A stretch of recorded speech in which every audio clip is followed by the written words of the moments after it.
What is your small town dark secret story? Story 1. A freshman with Asperger's was being abused by his family at home. He was a problem child and got in trouble on purpose. But no one went too hard on him because of his home life. He was a well-loved kid at school and in the community. One day, just before holiday break in December, he was really sick, but his mom sent him to school anyway, locked him out of the house. He decided to try and get into one of the empty houses down the street, through the chimney. Now, this kid was the size of a second grader, but he was too big to fit through, since chimneys taper down thinner. Mom never answered her phone when the school reported him missing. Went a whole day without reporting her kid missing. No one knew what happened to him. It was about a month and a half before we knew what happened to him. We all thought he ran away, was alive somewhere. Maybe went to his sister's house. Nope, dead in a chimney. The schools organized an entire week of counseling and such. They wore pink for a day and handed out pink little ribbons on pins for him, since his favorite color was pink. Everyone was hit really hard by it. That's how our small town started in 2020. It hasn't gotten any better, as you can see. So weird that it's almost been a year now. Story 2. We had a crazy rich guy from the 16 to 1700s who saw people robbing a grave one night. So he decided that when he died, he would be laid to rest on the roof of a barn behind his house. He believed he'd only be dead for 30 years, so he requested that they lock the barn and put the key in his coffin so he could get out, but nobody could get in. He requested that whoever inherited his house, fortune, and belongings would have to give them back to him when he resurrected. He did actually get his wish, but of course, he was never resurrected. People stole his bones, and his house is a dentist office now. This is also the town where that lady went viral going ham in the alcohol aisle in Aldi a few weeks ago. Story 3. This is more comical than dark. A house burned down in this small town of 600 people, 1 block from the fire station. Being a volunteer fire department, nobody was at the station. They tried to get the bumper truck out, but one of the volunteers had run into a brick building the week before, and it was still at the shop. We're still undecided whether the house owner burnt it down for the insurance. Strange that there was nothing valuable inside. Story 4.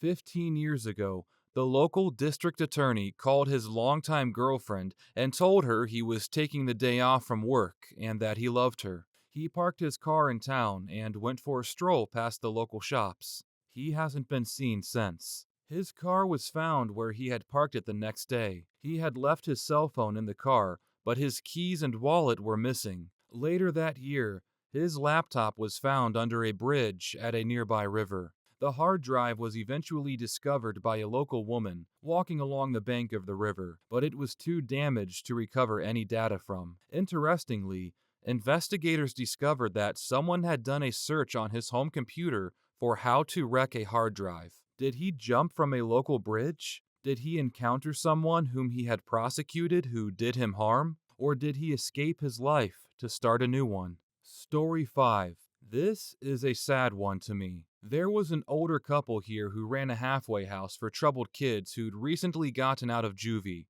They fostered a few as well.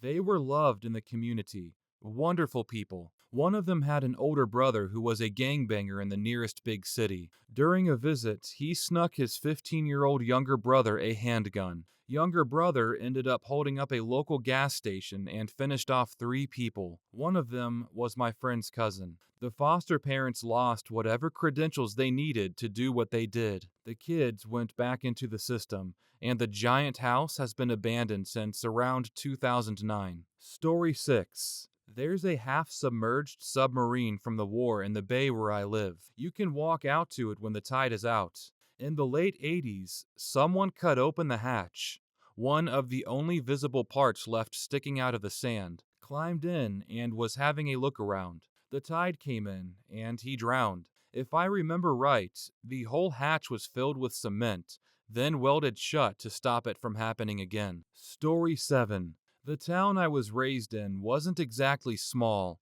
but here's the one dark secret I know. My hometown was where lots and lots of sports players had their mansions. And so, of course, their wives and children were out and about in the community a lot. Every single sports player wife in that town is heavily addicted to opioids. Every single one. Opioid addiction is obviously an epidemic all over the country, but among the rich wives in the town, it had a 100% infection rate, so to speak. I know because one of my friend's moms was the hairdresser for basically every single one of those wives. I was homeless my senior year of high school, and one of the sports players' wives heard about me from her, and she gifted me an iPhone. That phone was pennies to her, but I still wish I'd expressed my thanks more, because that wife passed away from an overdose not long after. Story 8. About 40% of my hometown was homeless.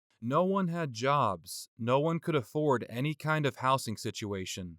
Neighbors paid for heat where they could on houses people were squatting in, and everyone invited everyone else over for dinner every night. We didn't know who was homeless. We just did it. We hired anyone and everyone for odd jobs. A lot of people just lived as they would when they were kids. Keep the fireplace going with trees you chopped down, gathered water by the well and traded, farmed and trapped for food. I went to school with a lot of homeless kids. We had, looking back, the most robust school breakfast program I've ever heard of. I thought it was normal for over half the school to show up until I moved to the city. You just gave people the dignity they deserved. No one was ashamed if they dropped out at grade 10. We all knew that if they needed the job, they should take it. Looking back, I realize how wild it is. Our town was so poor, and no one was treated any differently by me and my loved ones. Sure, there were some rich people, but they overwhelmingly went to the other school. And there were no panhandlers, no beggars, nothing like that. I was just told the Buseys were coming over for dinner. Did I like them? No. I kinda think they were pricks. But never did I make them feel uncomfortable. And most just ate, had some tea, and left. And if that doesn't tickle your fancy, a whale washed up on shore one week, and all the guys in the local high school took turns having sex with it. All of them. Story 8. We have a vineyard hill next to our village. On that hill, there's a big wooden cross. Lots of people go there to drink, have a walk, or with their dogs. But almost nobody knows why the cross is here. During the war, a vineyard keeper lived there with his son. His son was recruited and the man was left alone. When war ended, his son survived and wanted to prank his dad by sneaking on him at night. But the vineyard keeper saw him and thought he was a robber, so he grabbed his rifle and shot the robber. When he found out it was his son, it broke his heart. He dug a grave on top of the hill for his son and erected a big wooden cross next to the grave. When he was done, he laid next to his son and shot himself. From that day, no one worked on the vineyards, and there's a big wooden cross on top of the hill. Now, you can't even recognize there's a grave. Story 9. Does anyone remember a few years back when a bunch of people were dying of lung diseases caused by illegal THC vape cartridges? Well, turns out a guy I went to high school with was running one of the biggest THC cartridge operations in the Midwest, if not the entire country. His mom and brother were in on it too, and had multiple locations where they were paying people to manufacture, pack, and distribute the cartridges. Story 10. There was a serial killer in my hometown who was never caught in the 70s. We always believed one of our neighbors was extremely creepy and met the age timeline, but there was no confirmation. The neighbor kept wolves on leashes he had purchased and bred, so nobody could come near his house. He always gave my dad the creeps, and he even snuck into our yard and tried to talk to me and my kid sister when we were 5 and 7 playing outside, and my dad had to run him out of our yard at gunpoint. Well, the man died without ever being convicted, but he passed on to his son a sick obsession with John Wayne Gacy, and his son ended up assassinating his mother and putting her in a concrete barrel under the porch. He is still in prison, and we still believe his father was that killer from the 70s, especially since he passed that on to his son, who became a murderer obsessed with serial killers. Story 11. A few years ago, a boy who was around my age, he would be 23 by now if he was still around, was up at his family cabin in the mountains of British Columbia, Canada. He was from Alberta and was living there to work at the ski resort during the winter holiday. One night, he went to a party at a house, and he only lived a 5-minute walk from there. He was walking home with some friends, and when one of his friends looked back, he was gone. There was a search for him, but he was never found.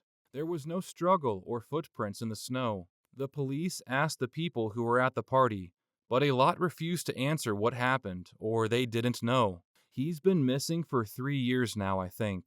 His mom hasn't stopped looking for him, and she goes to their cabin once a month for a few days to look for him. She is aware at this point he is most likely dead, but she wants to find him so that she can be at peace. This isn't a secret story, nor a part of my small town, but it is in a town where I grew up, going to it for the winter holiday, and people think that the people who were at the party know exactly what happened to the kid, so there could possibly be a secret we don't know about. Story 12. This falls under the local history category more, but regardless, it's still a dark and somber story. West Frankfort, Illinois, December 21st, 1951. Orient Coal Company, Mine Number 2. The largest shaft mine in the world is about to shut down for the holidays. The local high school is playing out one more basketball game before Christmas, and all seems to be typical. There's absolutely nothing to drive down people's spirits when time away from work and time with family and friends is right around the corner. This is the case, but not for long. At around 7:35 p.m., all hell breaks loose. An explosion rocks the mine site as workers leave, killing most of the 200-man crew either immediately after or later from their injuries. The disaster was so horrendous that the game at the local high school was stopped, and the gymnasium full of upwards of 2,000 attendees was soon converted into an emergency treatment facility to tend to the miners affected by the explosion. It wasn't until Christmas Eve, 56 hours after the explosion, that the 120 missing workers from the 200-man crew were discovered. Of the 120, all but one were dead, with the only survival, Cecil Sanders of Benton, being dubbed the town's Christmas miracle after going as long as he did, somehow still clinging to life. This disaster, amongst others, helped create the safety standards we have today, most revolving around ventilation of the shaft, because the cause was a methane gas explosion. Orient shut down for good in 1958, but the buildings that still stand hold a grim reminder of the dangers of shaft mining. Story 13. So, a woman in the 1960s wrote what was essentially a tell-all bodice ripper about the doctor-patient scandals going on in my small town. I believe she had recently moved there and was disgusted when she heard about it, whereas all the residents were either in on it or totally dedicated to maintaining the fiction of the pure town. She was sued for libel. I'm not sure what the result was. She was also harassed quite substantially, and her house was vandalized. The police chief at the time had warned her that it would happen, but, of course, did nothing to prevent it. The original printing run of the book was about 200,000 copies, most of which have now vanished. When it does pop up, it usually sells for around $500. If you find a copy, odds are you'll find notes in the margins trying to piece together who was who. I won't name the town, but boy do I have more stories about growing up there. Story 14. In my mom's hometown, very small town, one main street with one stoplight, and back then, I don't know if they even had the stoplight. There was a string of burglaries at the nicer houses. By the time the police got there, each time the burglars were gone, and so were the expensive items, like TVs. Turns out, it was the police who were doing the stealing. They'd steal from houses when they knew the owners were out of town, and then would call themselves up so they could show up at their own crime scenes and act bamboozled that the burglars got away again. Story 15. A factory that produced chemicals polluted a big chunk of our territory by dumping waste in the local river. And even if that factory had been shut down 5 to 6 years ago, there are still enormous amounts of PFAS in our tap water to this day, and there are a lot of cases of cancer caused by said chemicals in 40 to 60-year-olds. Story 16. My hometown has a lot of travelers. Like, recently shouted out on a TV show as having one of the highest number of traveler sites in our area in the UK. A few years ago, the police did a raid on a site and found 24 people being kept as slaves. They think some of them may have been slaves for over 15 years. The travelers preyed on the vulnerable, often approaching people at soup kitchens or benefits offices and offering them cash in hand for a day's work. But when they arrived at the site, they had their hair shaved off and were kept in old horse boxes and dog kennels. A few newspapers have described the conditions as like a concentration camp. Story 17. This might get lost, but there was, and I think there still is, I don't live there, a small local charity society that met at a local restaurant. One of the biggest things they did was a clothes and food drive, usually around the holidays between Thanksgiving and Christmas. They would take donations throughout the year, but this was the only time they advertised it or had members actively out collecting clothes and canned food. There were rumors that some members would use these donations to lure in homeless people in a large adjacent city and murder them. There was an investigation by the police, but it went nowhere. There is, however, a small spike in missing persons reports around that time of year in that city. Story 18. This is my sister's story. I was 5 and she was 11 at the time. I lived in Georgia for a few months while my parents were deployed there, and we stayed on base in a relatively small area. In our neighborhood, everyone knew everyone, and since ours was connected to a civilian neighborhood, we would all play together. I was on a walk with my older sister, and apparently this old man started following us. We didn't notice at first, but he started walking faster. When he got too close, my sister turned around, and he walked up to a house and went up to the door. My sister started to freak out, and we hurried home. She told our mom, and she asked around. No one knew who that guy was. She contacted the Homeowners Association president of the other neighborhood, and he said the same thing. Later, we found out he had tried to abduct another kid that lived a few houses down from us. There was a police investigation, and my sister had to give a statement. I will never stop being grateful to my sister, because we could have been taken that day. Story 19. The high school I went to in the Philippines is really, really old, founded in 1902. Rumors say it's very haunted, and there are catacombs underneath with bones and stuff that connects to other old universities right across the street. The main building has an underground section used for classrooms, and it used to be a prison and torture chamber used by the Japanese during World War II. It's very haunted, and tons of horror stories come from both teachers, staff, and students about our school. Triple that number for the main torture chamber building. Teachers who stay later than 6 p.m. would hear crying and chains rattling or dragging. Some of the doors were the same metal bars of prisons. Even the layout seems pretty prison-y. Story 20.